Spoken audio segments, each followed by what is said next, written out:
You tried to persuade Donald Trump not to go to war with Iran. You met him 3 times in the run-up to February the 28th, and you spoke to him on the phone multiple times.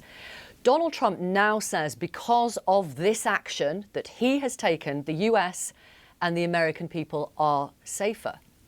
Is he wrong? Well, of course, that's an absurd statement. He doesn't believe it, I don't think. No, of course not. I mean, we were told after the 12-day war in June that the United States had eliminated Iran's nuclear program, and then we were told in February that somehow that nuclear program had not only been resurrected, but had been paired with ICBMs that could threaten continental United States. I mean, the whole thing is a fantasy. The United States went to war in Iran in order to effect regime change, to throw out the people who ran the country and collapse it at the behest and then the demand of Israel. And that's a demand the Israelis have made of the U.S. government for decades, and President Trump fell for it, did it. And I think he recognized immediately that it was a mistake and that it's very hard to extricate yourself from a war like this once it has begun. And I think the net effect, and the president himself has said this, is at best to leave the regime in place, give that regime control over commodities that flow through the straits at the eastern end of the Persian Gulf, in effect to make Iran much more powerful than it was on February 27th, the day before the war began. On that subject of being more powerful, I mean, you will know that the president has said, because of me, Iran will now never have a nuclear weapon. There will be no enrichment of uranium, and we will dig up and remove all the deeply buried nuclear dust. Pete Hegseth said epic fury has decimated Iran's military and rendered it combat ineffective for years to come. You don't believe that? They're lying? Well, of course, it's not true. And it also reflects a fundamental misunderstanding of Iran's power. Iran is not primarily a military power, though it's turned out to be much more effective than anyone thought. Iran is an economic power.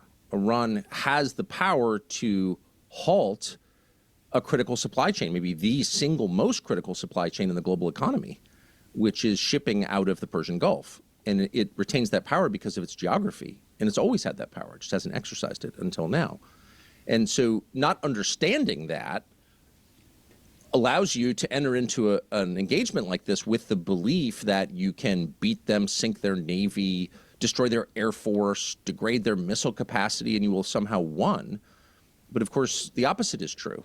There is no way out at this point from that fundamental reality. If the United States were to eliminate the central government in Tehran, it wouldn't open the strait. The strait could be closed by piracy. In fact, you need a central government in Tehran to keep the strait open. And we know that from the Houthis, who were able to close the Red Sea. And years, many years of war with the Gulf states, briefly with the United States, have not ended the Houthis' ability to close access to the Red Sea. They have it as of right now.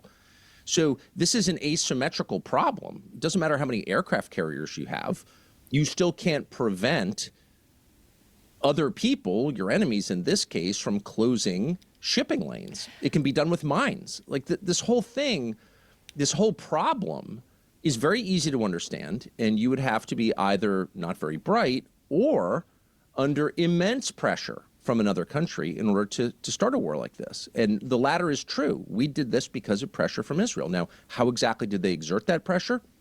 That's not entirely clear, but we're going to have to find out. I think we have an obligation to find out, because we can't be a sovereign country under these circumstances, and we're not a sovereign country at this point. And obviously Donald Trump would push right back on that. And you have been, until now really, a huge supporter of his. You wanted him elected, obviously, Yes. for a second term. Have you completely fallen out with him over this war then? Well, I haven't fallen out with him. I mean, I've known him for decades. I've always liked him. And I think anyone who spent time with him likes him. I feel sorry for him, as I do for all slaves. He is not free in this moment at all to do what he thinks is best for himself or his country. What do you mean? No, he's not free. And we learned that yesterday when Donald Trump announced a ceasefire, clearly with relief, and made its terms, or most of its terms, public. And then that ceasefire ended within 2 hours because Israel intentionally violated the terms by attacking not just southern Lebanon, but the city of Beirut. So are you saying he's a slave to Benjamin Netanyahu? So I don't think it's as simple as he's under the control of Netanyahu. But, you could summarize it that way and you wouldn't be totally inaccurate. And again, we know this because the single biggest mistake Trump or any American president in my lifetime has made was going to war with Iran in an effort to change its regime. It didn't work. It was obviously a mistake immediately. Trump understood it was a mistake immediately, and he tried to get out of it this week and announced we were getting out of it, and the Israelis prevented us from getting out of it. So that's the clearest possible example. Right. They didn't allow it, therefore they're in charge. You will know that people, including the Vice President, J.D. Vance, say things like, look, ceasefires are always messy to start with, give it a few days, it'll settle down. Let me move on, because I want to ask you about the British Prime Minister, Sir Keir Starmer, was criticised by the US President. He said, this is not Winston Churchill we're dealing with. Do you think Keir Starmer has made the right calls in this war? I don't think Keir Starmer makes any calls about anything. I mean, Keir Starmer's not. Well, he did make a call about this. Obviously. Right. Okay. No, Keir Starmer is every bit as enslaved as Donald Trump is. It is illegal. It is a crime for which you can be arrested in Britain right now, criticizing Israel. If you say you're for Palestine action, you can be arrested. A lot of people have been arrested. So in other words, it is not legal in Britain to criticize another country. And that tells you about Britain's sovereignty. It doesn't have any. Its prime minister has no sovereignty. Mr. Carlson, Those are facts. I have family there. That is not true. And in terms of this war, I'm specifically asking. Wait, I'm sorry. What is not true about that? Have people not been arrested in Britain for criticizing Israel? They certainly have been. There's videotape of it. If I may, Palestine Action is a proscribed group. It is banned. Therefore, people have been arrested. Why is it banned? That is correct. Why is it banned? I'm asking you a question specifically about Keir Starmer and the decisions because the Israeli government wanted it banned. And you will know that on February the 28th, if I may, on February the 28th, which was the day the US launched its action, the British Prime Minister told the country that he was not joining with the US because he thought it was illegal and that there was no viable plan. So clearly he made a sovereign decision, which he said was in the interests of the country. And I'm asking you, do you think he made the right call there? Any government that bans criticism of a foreign government is not sovereign. The British government has banned criticism of Israel, therefore it's not sovereign. It's acting on behalf of another country to the detriment of its own citizens. So let's just be really clear about that. The British government has not banned criticism of the Israeli government. It certainly has, by banning Palestine action, which has nothing to do with Britain at all, or its critical interests at all. I often criticize Britain, but I love Britain. As I said, I have family there. And I don't think that Britons understand just how badly they've been shafted by the United States. And I am ashamed of that, and I hope that we will do everything we can to rectify it.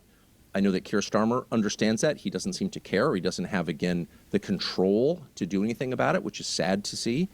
The debasement of the country is sad for me to see. But I hope that our next president strikes a far more conciliatory and cooperative tone with Britain and tries to help Britain, because it has a lot of problems that will be very obvious by the next time there's a presidential election in my country. You have said that you have been called anti-Semitic because of your opposition to the US joining Israel in fighting this war. Yes. In March, senior Republican Senator Ted Cruz said, anti-Semitism is being spread by loud voices, the most consequential of whom is Tucker Carlson. Republican Congressman Randy Fine called you the most dangerous anti-Semite in America. What do you say to that? Of course I'm not an anti-Semite, and that's why they're calling me one, because my position on Israel has nothing to do with the religion or ethnicity of Israelis. It has everything to do with decisions made by its government that hurt my country.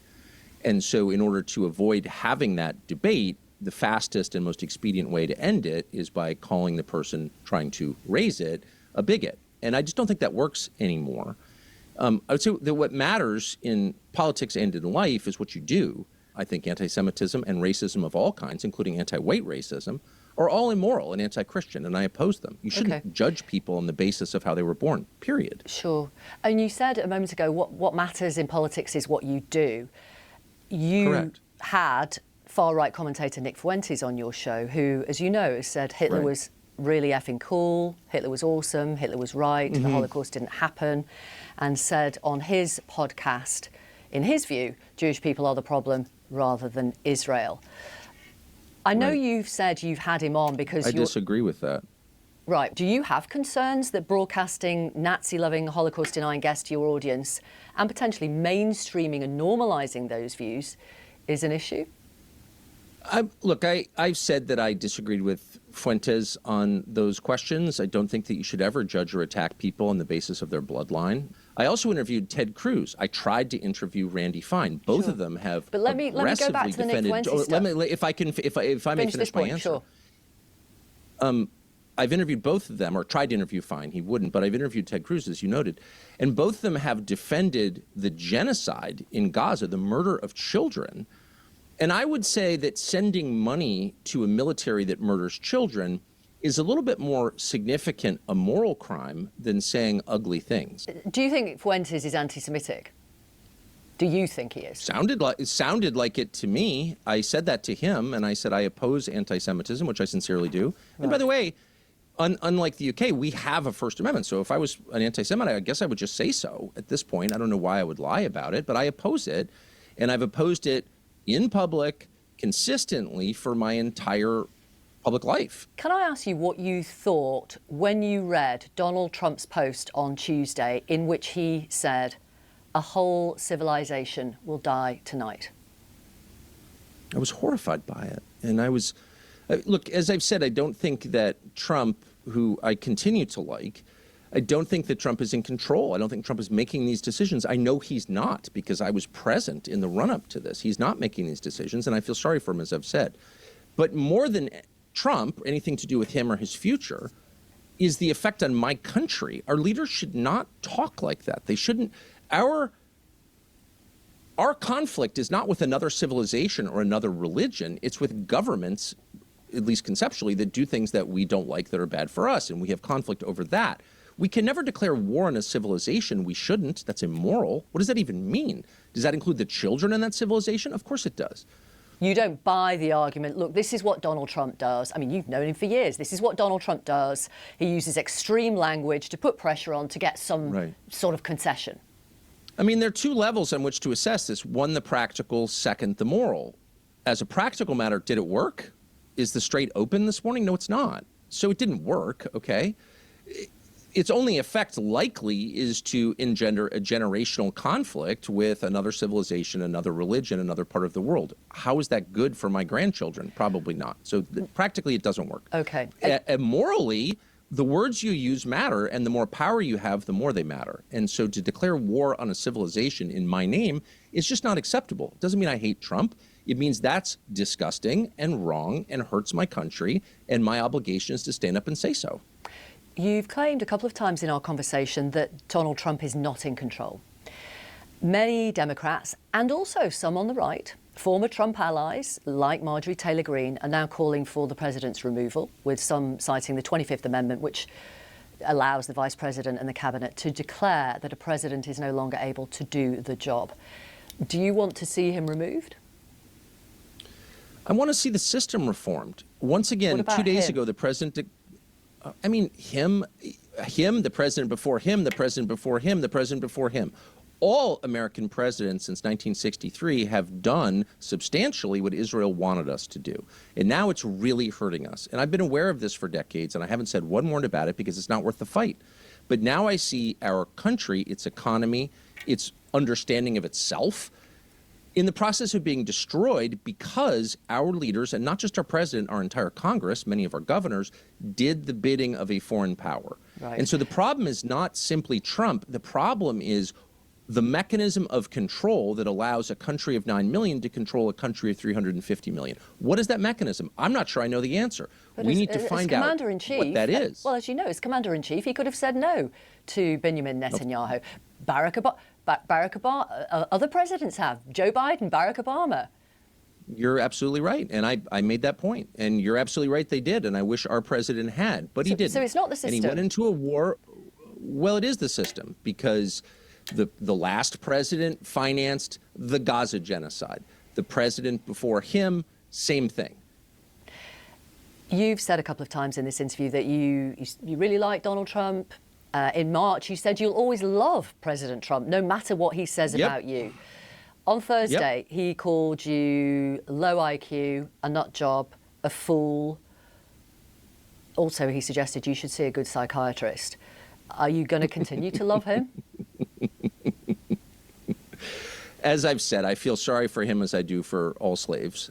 but I will always like him. I will say Trump is one of the funniest people I've ever met. I feel sorry for him. I think he has some great qualities. I've certainly spent a lot of time with him, and I will always like him. If he called me now, I'd take the call. I don't want anything from him. Well, he says he doesn't. He says you're always calling him, and he doesn't pick up anymore. Yeah, no, that I think that's not true. You can check my phone records, but I'm sure NSA already is. I'm not defensive about it. What do the splits in the MAGA movement that we see now, former Trump allies like yourself, on the front foot criticising the president and the action he's taken, what do they mean for the future of MAGA? I think MAGA as a movement was never clearly defined, probably for a reason. There was no real platform in the Republican convention in 2024. That was, of course, by design. And so I think the movement is whatever Donald Trump says it is. I think that's the definition. I don't know another. He turns 80 in June. So this is not a movement that's going to, persist through the generations, I wouldn't think, since it's based on one man. But the idea that the U.S. government should act in the interest of its own population, or that any government should act in the interest of its own population, is a kind of core tenet of democracy. In fact, that's the definition of democracy. The people rule.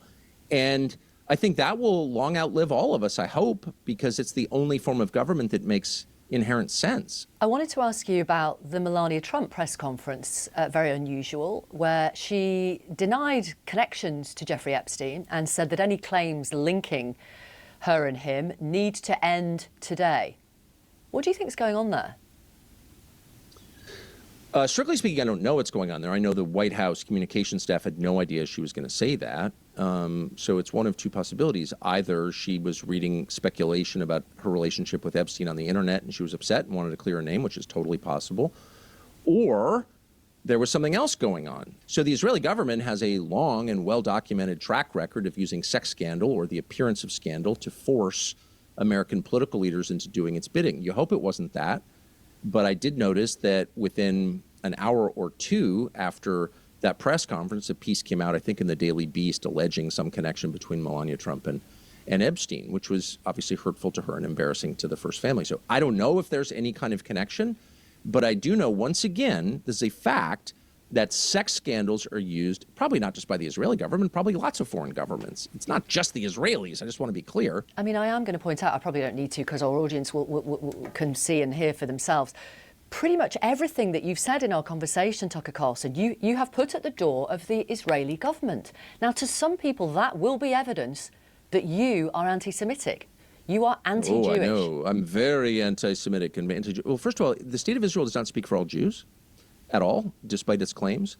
It does not. There are many, many Jews, many of whom I know, who don't think the Israeli government of Benjamin Netanyahu speaks for them. No, I'm speaking of the government, not religion. Hold on. Because I wasn't Of suggesting that. course you were suggesting What that. I was suggesting was that a lot of the I've been in things this that you business discussed longer today, than you, and I understand what a slur looks like.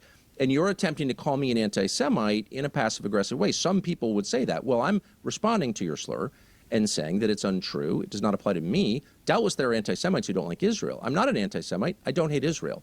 The Israeli government, this is documented, and I saw it personally, steered the United States into a war that hurts the United States and the world. I'm offended by that. I didn't want it, and I'm mad about it now. I have every right to feel that way. That does not make me an anti-Semite, despite your insinuation.